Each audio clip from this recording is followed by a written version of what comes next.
I don't think I've ever been so torn over a video game before. I wouldn't say I'm a Battlefield fanatic or anything, but having really enjoyed Battlefield 1, I decided to get a bit more into the series after playing that, but the two games that have followed since have been total duds in comparison. It was obvious from the marketing for Battlefield 5 that the game would fall flat, but 2042 is a huge disappointment compared to its trailer, which was awesome. But enough about the lead up, what about the game itself?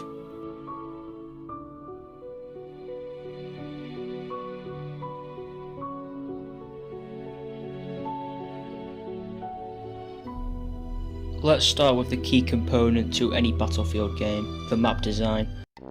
With most if not all Battlefield games in the past, it didn't take long to find an enemy or two despite the maps being very big, by modern FPS standards. But 2042's map design is the sole reason why the game is so frustrating to play. I'm not even exaggerating when I say it can take up to 5 minutes sometimes, if not longer, to find an enemy player, and then you'll just die anyway and have to repeat the process all over again. That's not ideal. And just look at all this space down here, what the fuck is all this? Just get rid of some of it and you've got yourself a competent Battlefield map. I'm not saying that every game needs to be like Call of Duty, where it's just dumb fun run and gun instant action, but this is just ridiculous. Take Battlefield 1 for example, big map, yet you could find players quite easily. The game just doesn't utilise the space it has correctly, so you have total dead zones where nothing is happening, and if you happen to walk through at any point, it feels like you're patrolling the Mojave in Fallout New Vegas. And it is such a shame as well, because the content and aesthetic of the 2042 maps I think are really good. They're just let down by the fact that they are gargantuan. And this is a running theme with Battlefield 2042, I find. For everything it does right, there is something that it does wrong in return. There is a good game in here somewhere, but DICE and EA need to unlock it, and if they were to potentially shrink down the maps a bit, I think that will be step one. I know a lot of people say, oh, Battlefield usually has a rough start and then it gradually gets better, just look at Battlefield 4 for example, but for me this is not an excuse they should be allowed to hide behind anymore. After Cyberpunk, companies should really not be able to get away with releasing unfinished games, in my opinion. I only hope that this debacle shows companies that consumers have had it up to here with this kind of behaviour.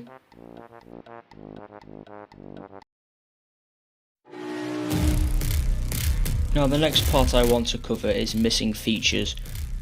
Don't take this the wrong way, I'm not trying to rewrite the game or anything, but considering the fact that this is a Battlefield game, it just seems really strange to me that they've left out these certain things.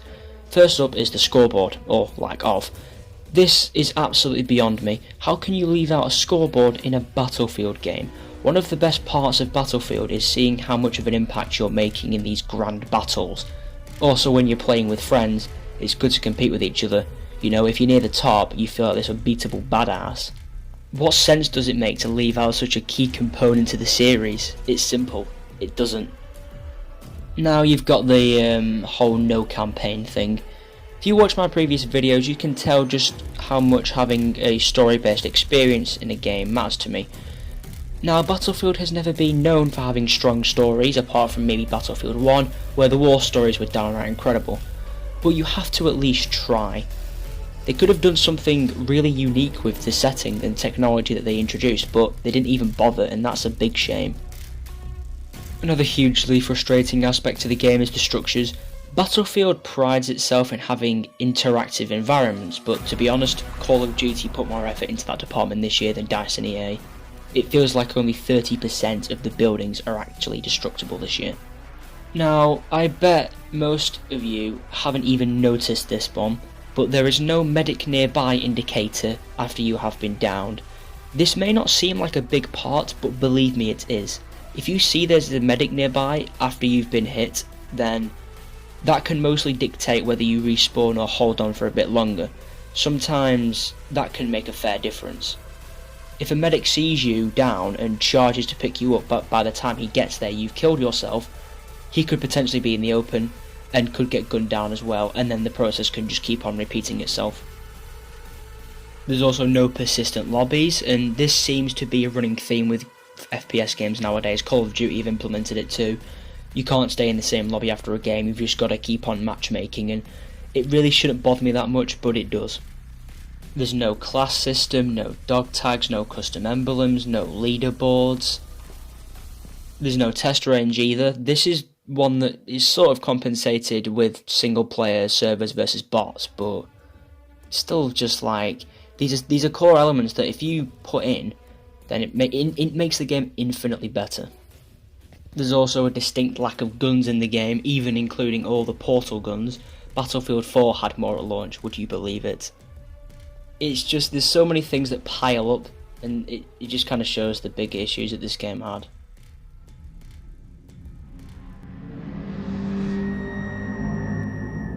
Now it's time to cover the gameplay itself. I've already mentioned the maps, good content and feel, but are way too big. What I will say is the gunplay I think is far from bad. I know it's been getting a fair bit of criticism, but I actually don't mind it. The guns themselves are quite fun to use, even if the recoil can be a bit dodgy at times, but it reminds me of Rainbow Six Siege's gunplay to a certain extent, so the game itself feels like Siege on a larger scale, which is quite cool, I guess. Something that isn't cool though are snipers. They can be so inconsistent. Sometimes you'll shoot someone in the head and they won't die. Sometimes you'll shoot them in the pinky toe and they explode into a million pieces. Also, rocket launchers are extremely strange in the game as well. I swear you need to shoot about 15 rockets at vehicles in order to destroy them.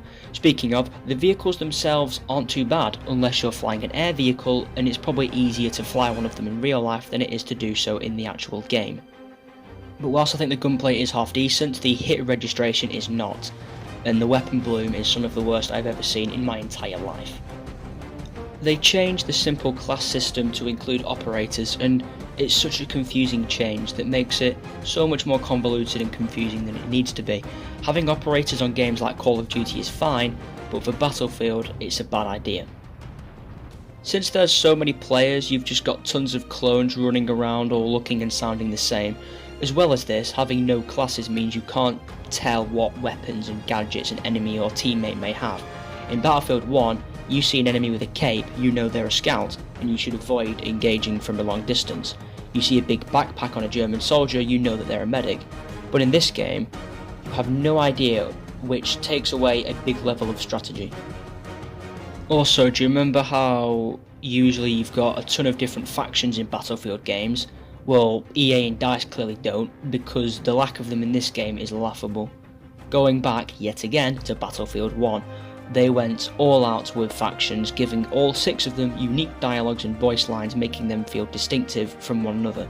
Yet in 2042, there are just 2 factions, and they say the exact same things, which is bound to happen when you're using an operator system. One thing I will defend the game for though is its performance. I've heard a fair few people have experienced bugs and huge performance issues, but I've not had anything like that, and the game runs perfectly fine for me, which is quite impressive considering it's 128 players on one battlefield. Some more things I'd like to praise the game for include making it so you can change attachments mid-game if you just hold down a button. I think that's a really nice system. Also, the addition of the wingsuit is also a really cool one. The portal system is again another really cool addition. It's not something I've sunk too much time into yet, but from what I can tell it's a cool idea. What isn't a cool idea, however, is adding takedowns into Battlefield. I think they can work if implemented correctly, but they are so busted in this game, honestly it's just laughable.